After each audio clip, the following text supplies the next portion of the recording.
Hi, my name is Noah and I'm here to talk to you about my Stirling engine that I made.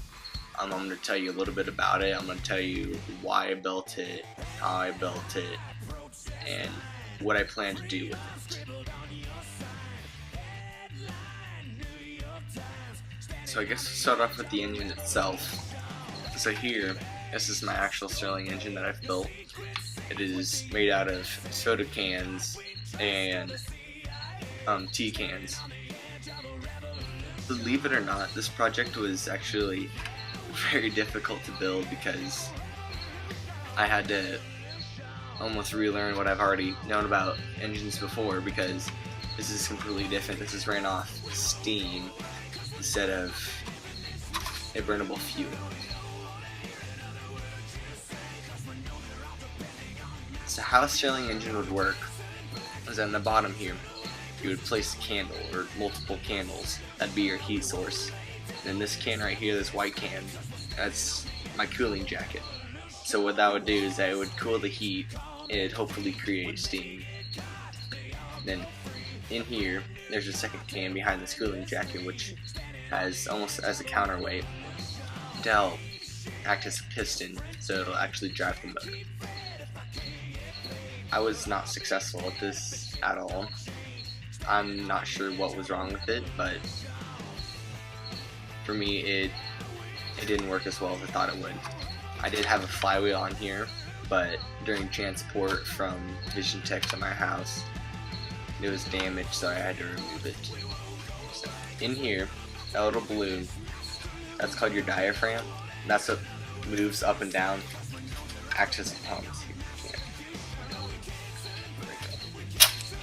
See, it kind of acts like as a pump there. It'll raise up and down, hopefully pump the steam that is being acted on by the flywheel, which also has a counterweight. Now my flywheel here, this is what I made it from. This is an old lid that I found off Halloween candy box lid. And what I did is I took a bottle cap, I filled it with like little bits of metal, and then hot glued that on there. And so it acted as my counterweight. So with my engine, so I had my motor here, then I had the flywheel hot glued to the side, and hopefully this is what I would use to start up the motor.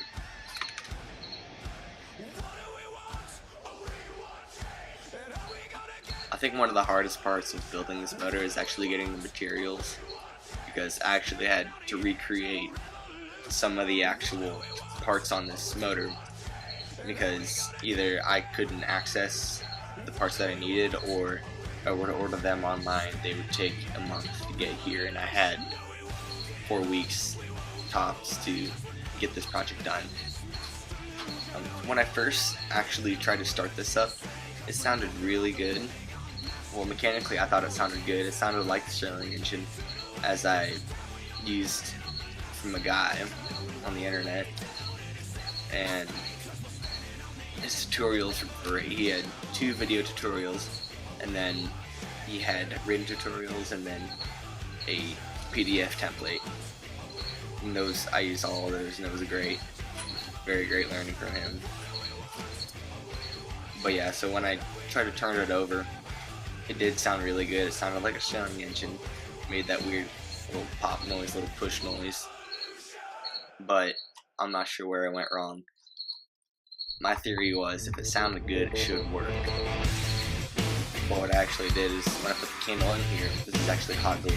So when I put the candle under in a little firewall or fire port, it actually melted some of the hot glue, which messed with it a little bit too. So I was launching ahead again. I did use some industrial epoxy that was also high temperature epoxy. That was really great. It dried really fast. But it was really strong. That was the downside. It was really strong. Even though this didn't work, it still just get me that one step closer into pursuing my dreams, being a diesel technician or diesel engineer, either designing or rebuilding, repairing, and modifying diesel motors. This is a great starting project for me to pursue my career when I get older.